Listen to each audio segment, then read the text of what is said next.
Assalamualaikum warahmatullahi wabarakatuh. Perkenalkan, nama saya Karen Devita Putri dari kelas 8D ingin melaksanakan ujian SKU terap nomor ujian 22. Apa yang dimaksud penjernihan air? Penjernihan air adalah proses membersihkan air dari kotoran, zat berbahaya, dan mikroorganisme agar air tersebut menjadi aman dan layak digunakan, baik untuk keperluan rumah tangga, industri, maupun dikonsumsi. Tujuan utamanya adalah untuk mendapatkan air yang jernih, tidak bau, tidak berasa, dan bebas dari bahan beracun. Penjernihan air merupakan serangkaian proses fisika, kimia, dan biologi untuk menghilangkan zat padat, bahan organik, logam berat, dan mikroorganisme dari air kotor. Dengan kata lain, penjernihan air mengubah air yang keruh dan kotor menjadi air yang bersih dan jernih. Adapun tujuan penjernihan air, yang pertama, menghilangkan kotoran dan lumpur.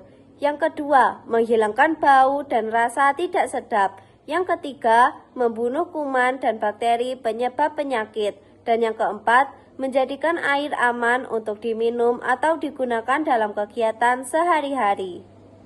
Berikut ini macam-macam penjernihan air berdasarkan cara dan prosesnya. Yang pertama, penjernihan air secara alamiah.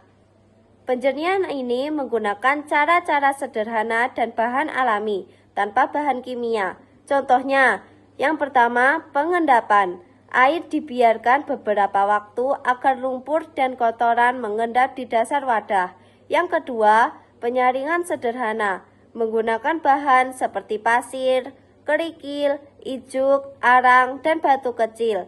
Yang ketiga, perebusan. Air dipanaskan hingga mendidih untuk membunuh kuman dan bakteri.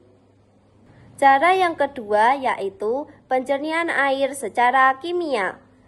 Penjernihan ini menggunakan zat kimia untuk mengikat atau membunuh kotoran dan mikroorganisme dalam air.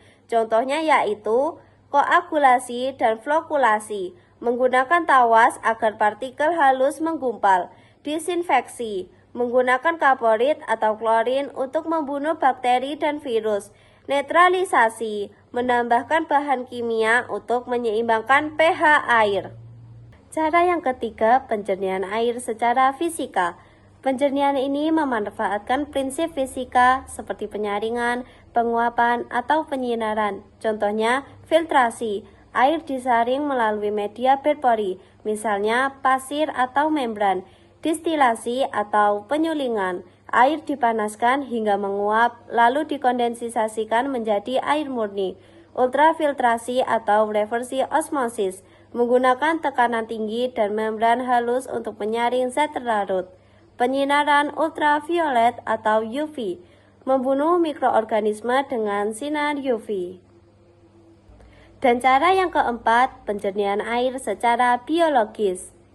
Menggunakan mikroorganisme atau tanaman air untuk membersihkan air dari bahan organik. Contohnya yaitu biofilter, menggunakan bakteri baik yang hidup pada media seperti batu atau pasir untuk memecah kotoran organik. Kolam tanaman air, memanfaatkan tanaman seperti eceng gondok, kiambang, atau kangkung air untuk menyerap zat pencemar. Biasanya untuk penjernihan air ini membutuhkan alat atau bahan yang digunakan seperti pasir halus dan kasar, ijuk atau kapas, kerikil, arang aktif, tawas atau kaporit, wadah atau drum penampung air. Berikut ada beberapa contoh penjernihan air sederhana di rumah. Langkah-langkah membuat alat penjernihan air sederhana. Yang pertama, siapkan botol bekas ukuran besar. Yang kedua, potong bagian bawah botol dan balik posisi botol di leher bawah. Yang ketiga, isi secara berlapis. Kerikil, pasir, arang, ijuk. Yang keempat, tuangkan air kotor dari atas. Air yang keluar di bawah akan lebih jernih. Adapun beberapa manfaat penjernihan air. Yang pertama, menyediakan air bersih untuk kebutuhan sehari-hari. Yang kedua, mengurangi resiko penyakit akibat air kotor. Yang ketiga, membantu menjaga kesehatan lingkungan. Dan yang keempat, dapat menjadi media pembelajaran tentang ilmu lingkungan dan sains. Sekian dari saya, bila ada kesalahan saya mohon maaf sebesar-besarnya. Terima kasih. Wassalamualaikum warahmatullahi wabarakatuh.